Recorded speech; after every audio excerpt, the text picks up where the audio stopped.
Penguin Random House Canada presents October 7th, Searching for the Humanitarian Middle by Marsha Lederman. Read for you by the author. For the victims of October 7th, 2023, and the catastrophe that followed, and for their families. Introduction.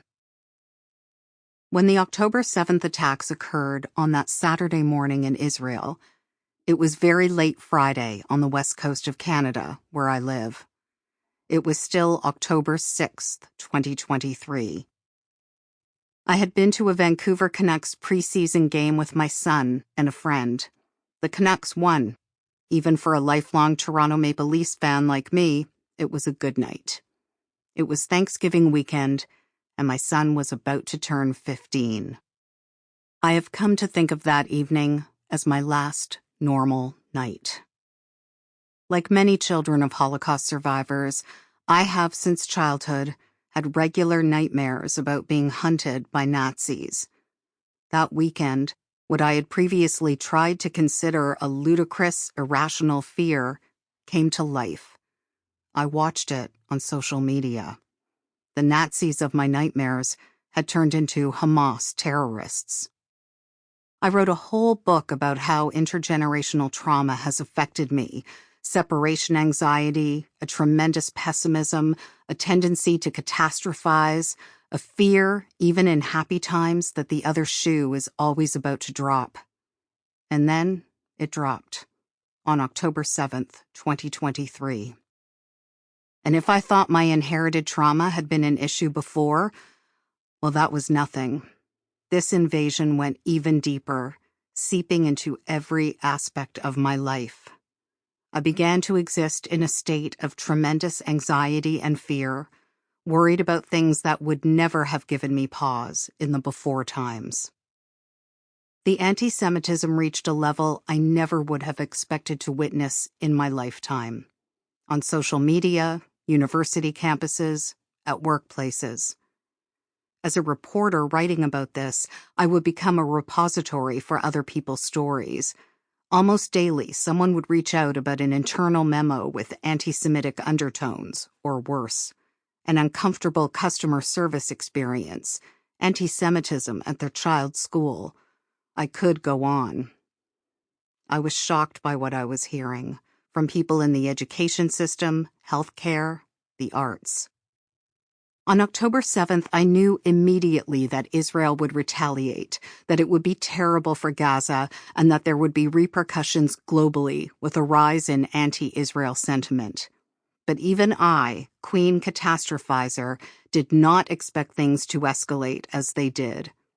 Even I, clear-eyed, glass-half-empty pragmatist, did not expect the war to be what it became.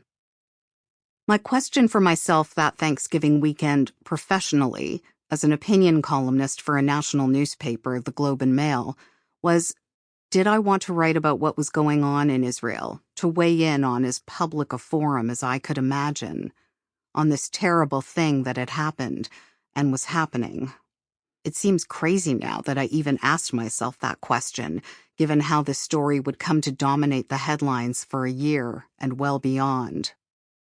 I thought, whatever I write, whatever I say, I am going to get it. I am possibly going to get it from all sides. It will be pointed out that I am Jewish, and the argument will be that I'm too biased to write about this.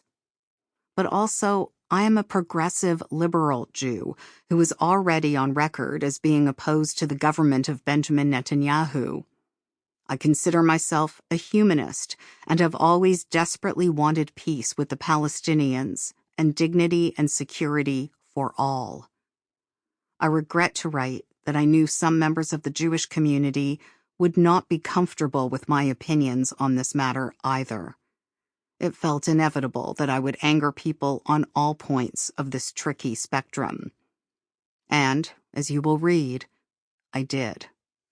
Did I really need this? Could I handle it? My intergenerational trauma had already been triggered in such a profound way. but I couldn't stay silent. I chose to work in the field of journalism in part because of a noble, if incredibly naive, belief. I thought if reporters had been able to tell the story of what was happening in Nazi Germany, and then during the full-blown Holocaust, the genocide could have been prevented or curtailed. Lives could have been saved, maybe my grandparents' lives. I never got to meet them. But what I learned is that reporters did tell these stories. These stories were published in the Globe and Mail, the New York Times, and elsewhere. And nothing happened. Well, everything happened. It was allowed to happen. So journalists can't always change the world. Still, we can never stop trying. Otherwise, what's the point? Believe me, there were many times over that year, especially in the first dizzying months, when I thought, just stop, step away, write about something else. As I often did, I should state. Leave this to others with less skin in the game. But I felt I had a responsibility to write about this terrible time, for Palestinians, for Israelis, and for Jews and Muslims in the diaspora. I sat alone on early mornings and late nights at my dining room table, reading the catastrophic news from the Middle East, reading open letters that intensified my isolation, writing about what I could. I lit a candle in the window for the hostages. I drank a lot of coffee. I'm trying to remember now when I stopped lighting that candle every dark morning, when the loss and horror became so everyday that it threatened to become routine. What was my candle going to do for the hostages, or the thousands of dead Gazans? We all deserve peace. Palestinians, Israelis, and the rest of us. As I wrote, I struggled with terminology. Who did I mean when I talked about the other side, exactly? Pro-Palestinian didn't feel like the right term for some of what I was seeing. I am pro-Palestinian. So are many Jewish people who participate in pro-Palestinian protests, and many of us who don't. Palestinians deserve good, safe lives, just as Israelis do. They deserve homes, food, equality, security, life. They did not deserve the war, or the displacement and persecution they have experienced for decades.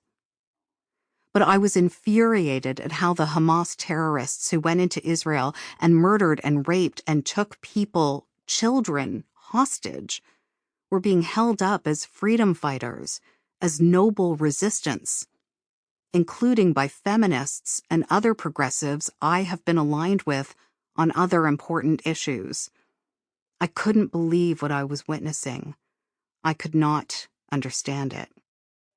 I did my best to reflect my values in the pieces that I did write, values that are rooted in my Jewish upbringing and that stem from the never again mantra that I also grew up with. Never again, for anyone. There are things I would probably change if I was writing these pieces today. But for this collection, we wanted to capture unvarnished the sense of that time as it unfolded. There are statistics, including death counts, that are now out of date or inaccurate, but the columns appear with their original publication dates, so the time period the numbers reflect should be clear.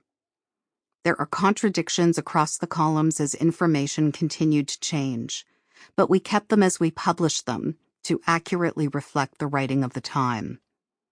We did correct a few typos and other copy errors, as well as making minor alterations to ensure clarity, avoid repetition, and conform to McClelland and Stewart style. We also removed some specific details, dates, venues, regarding artistic performances. In some rare instances, I changed direct quotes to paraphrases, but these were the only changes we made. In places where I thought some additional or updated information would be useful, I've included a footnote or postscript. We've added a bit of information preceding each piece to situate the reader in the conflict at that time. In the first section of this collection, we have reproduced the pieces I wrote. Sample complete. Ready to continue?